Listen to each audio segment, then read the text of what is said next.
All right, guys, today on this edition of Big Rich's Bitchen Kitchen, I love that name for some reason. I don't know, it's sticking with me. We're actually going to have Josh cook. Now, I've taught him things over the years, and he's taken over this. This is one of his favorite little desserts he's making for Michelle. Yes. And it's her birthday. It's actually today? Yes, it's actually today. Okay. And wanted to make her feel a little special, and this is kind of something that I make that she absolutely loves. We're going to go ahead and make this again for her. What this is a golden Oreo cookie concoction. It's just a bunch of sugar sweetness. You pretty much make a Oreo cookie crust mixed in with white chocolate chips. Hang on one second. Let me explain to them. I've taught them over their life that you can make anything taste good with enough sugar and vanilla. Okay, go ahead, Josh. Explain it. After the cookie base goes in, you're going to make a cream cheese filling, and we're going to mix it with Cool Whip. And, wait, what did you say? Cool Whip? Yes. And we're going to mix that with Cool Whip, and it's going to make it a little bit like a fluffier type batter. And then we're going to line it with golden Oreo cookies in between the layers. And then you're going to do vanilla pudding mixed in with cinnamon to give it a little bit of a cinnamon flavor. Now normally you'd be thinking like this doesn't really taste good, but that's what sets this apart. And of course you're going to add some vanilla in somewhere along the way. And here's something I've learned along the way. Don't buy imitation vanilla. Don't go skimpy when you're trying to make a treat for yourself and it don't turn out very, very good because you use cheap ingredients. It's you crave that treat for yourself. Get your best ingredients. Buy real vanilla. Buy the name brand cream cheese. Buy the name brand Oreos. Whatever it is you're going to make. Buy name brand stuff because it makes the treat come out better, and then you're satisfied. You're like, oh, that was so good. All right, so let's get started on the cookie crust. All right, so to decipher between how much you put into the cookie crust and how much you want into the layer, I'm first taking these Oreos and dividing them out so I know how many I need for basically you're layers. Covering the bottom. So basically we have enough for our layer now. I can take then the rest of my cookies and put in for the crust. So we're going to throw them into just a food processor so we can break them apart. And you just throw them on in. This is a little bit more than half of a family pack. And this is a 13 by 9 pan. Now these are just Nestle Toll House white chocolate chips, which I know my dad's going to love after this because there's going to be a bunch I don't know. I gotta give it quality control. That's way too much. Thank you. Where did I set my? Here we go. Oh my God, white chocolate chips. All right, so you want about a cup of the white chocolate chips into the food processor. Now this is just going to enrich the crust. And whatever you end up not using for the crust, if you so wish, you can go ahead and drizzle it over the top and garnish the top of your dessert. Now you're going to put the lid on. Nice catch.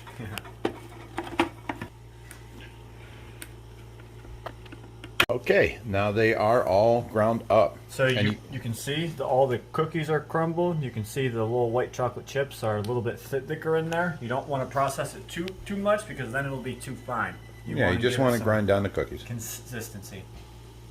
All right, now that we're done processing our cookie crust, you need to get butter. We always use real butter. You're going to stick this into a microwavable bowl and you're going to melt this. So then you can take the liquid butter. This is a whole stick or a half a cup.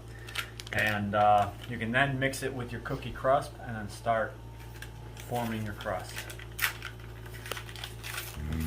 Real butter. Alrighty, our butter is melted.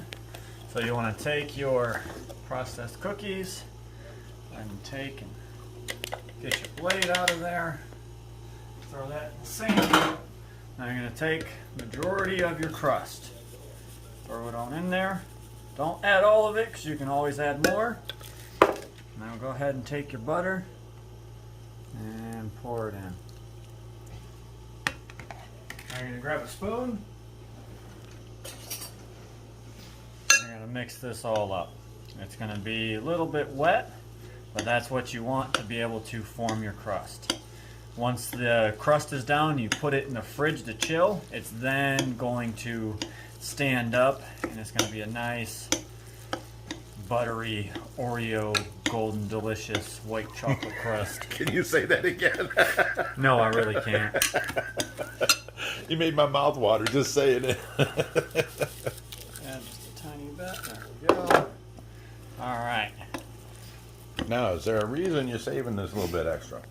Yeah, well, you can garnish that over the top. Yeah, always makes it look good. Yep. Now, your crust is the consistency I want it, not too wet, not too dry.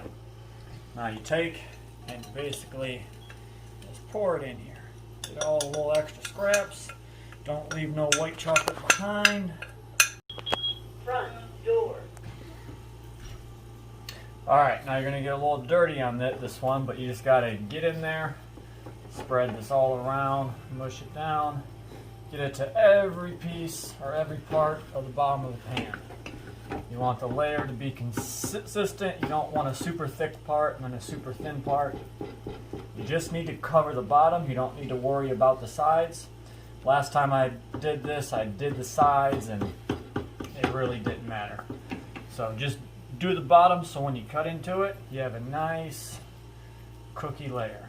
So you just basically work this around until you are satisfied with how the bottom comes out. I am not satisfied yet, so give me a few seconds and we will get right to it. And then we start making the 2 different layers of filling.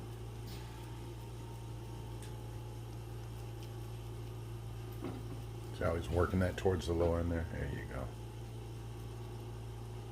And that should do it. Look at that.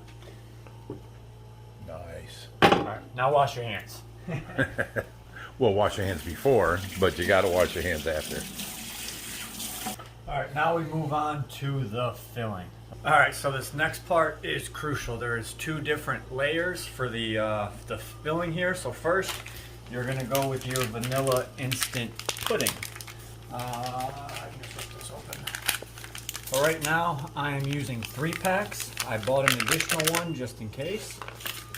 As the normal vanilla pudding that I get, they didn't have in the big packs, so I got 4 smaller packs.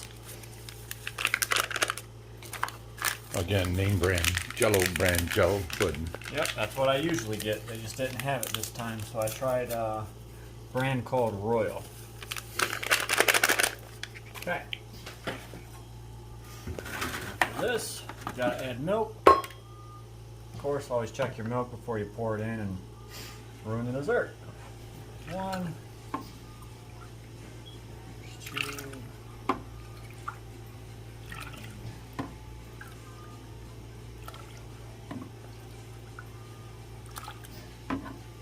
and 6. Okay. Now, before this happens, you have to grab cinnamon. This is a teaspoon. We're going to take and sprinkle in teaspoon and a half cinnamon. Now what I'd like to use is this little jig right over here. This is called a thunder stick, or at least that's what we call it. That was one of my Father's Day or Christmas gifts from a while back, and we've used the Coming tar great out use. of it. Yes. So you basically just mix it all up.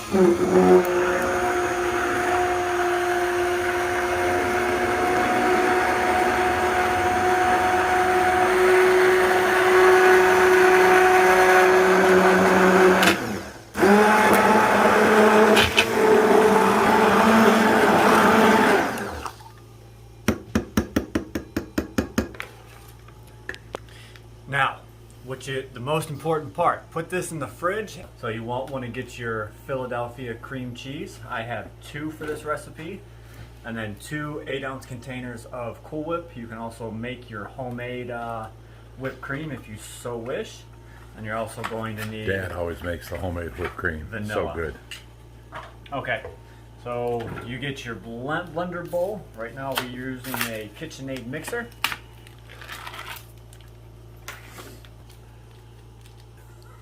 There you go. Do you like some? No, thank you. Not falling for that. All right, you want to get all your whipped cream in there. Nice. Scrape the bottle or the container.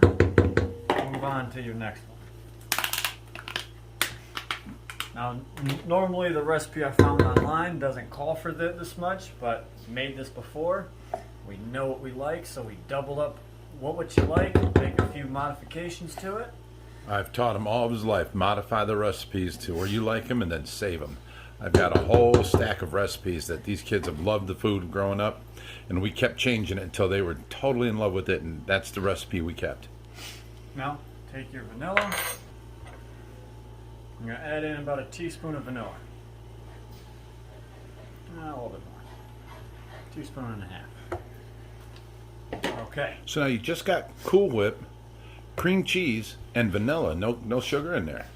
Oh, I'm getting to it. oh, my bad. The My most bad. important part. Let me grab a clean one, or a dry one. So this is a half cup. You are going to do a whole cup of powdered sugar. Now this is what really kicks up this filling a notch. You got the powdered sugar, the cream cheese, and the vanilla. The Cool Whip is just for consistency, basically. Make it lighter. Yep. Alright. Click it into place. Put your mixer on. Alright, you want to start this low and slow to get everything mixing together before you turn it up high speed, because if you start on high speed, it's going to blow the powdered sugar everywhere, and that's not what you want.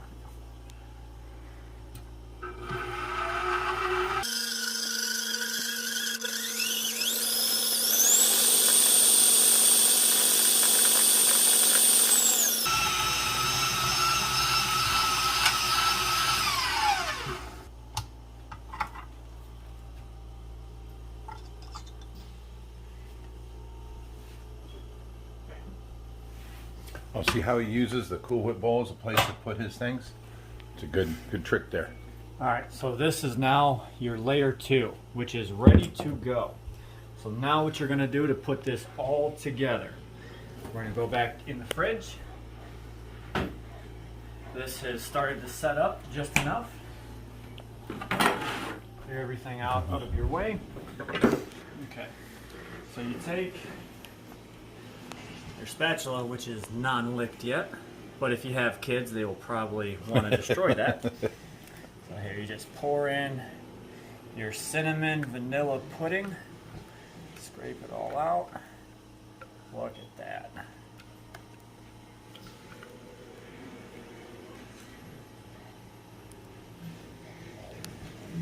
And you just give that a quick once-over spread.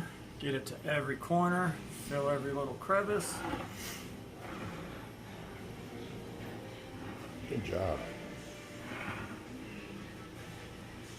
Now, I'm by no means a professional, but you just spend a little bit of time with it and you make it look pretty, and it'll come out like you are a baker. Okay. Now, we had that layer of cookies I told you about. So you're going to go ahead and layer this. Now the banana or the vanilla pudding is going to soak into these cookies and make them super soft. So you do a layer each direction, and then you just start filling in. You go 4 wide, 5 long. You don't have to be perfect. Correct. You're going to be cutting into this, so it doesn't really matter. You will cut through the cookies. It just matters that it's there. Bam. Now, you take your second layer of filling, which is gooey goodness. Gooey goodness. Now you slowly distribute it over. You get everything out of your bowl. It'll just be a little harder because it's a little bit thicker.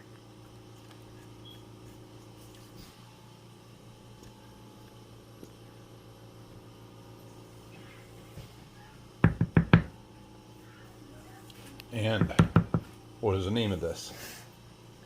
Josh's Oreo goodness. I don't know, we haven't really came up with a name with it. This was a newer recipe we found and have been modifying. We haven't even put it into our paper recipes yet, but we'll have to come up with a name. Alrighty, so you basically just spread this around until you are satisfied with how the top layer looks. I just take it from the center and spread it out to the edges. Once you see everything is covered in your white delicious filling, you are good to go.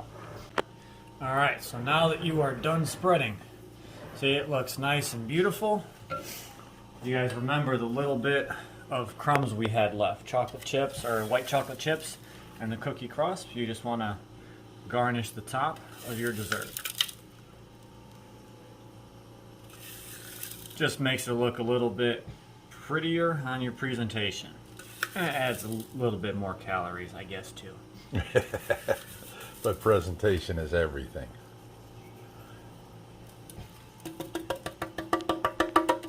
Alright, now you clean up your edges with just a napkin, and then you're going to let this chill in the fridge, and this will be ready to serve in about an hour or two. So I hope you guys enjoyed this behind the scenes footage of the golden delicious no-bake Oreo dessert. Ooh, look at that. Guys, that done.